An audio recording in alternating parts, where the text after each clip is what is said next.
CBS News Homeland Security correspondent Jeff Pegues is in Washington, and CBS News senior national security analyst Juan Zarate joins us by phone. Jeff, let's start with you. What all do we know here? Well, we don't have an awful lot besides what you heard there from Clapper. What we're hearing from law enforcement sources is there's no indication right now of anything major against these campaigns. We know that the group Anonymous has claimed in the past, really a couple of months ago, that it had hacked into Donald Trump's accounts. It's not clear whether that's true or not.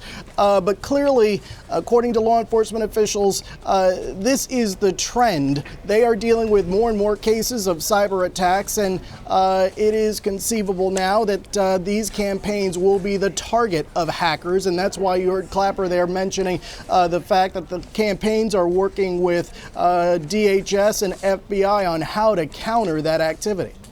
Juan, you know, you were once in the White House. You know how difficult it is. These hackers try to get at everything from Pentagon information to White House to national security. So what are they trying to obtain when they're trying to hack into presidential campaigns?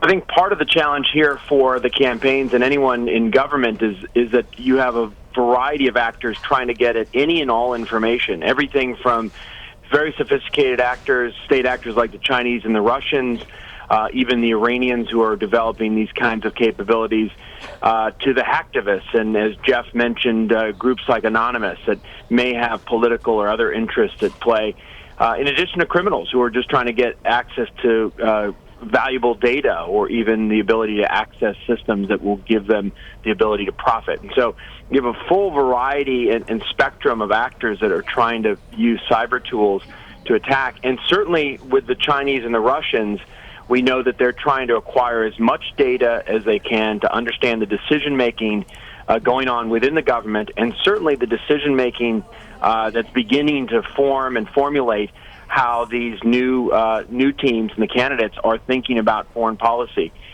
They try to suck up as much information as possible, and that starts before they get into the White House. Jeff, are you hearing from your sources there are any indications of the types of conversations federal authorities are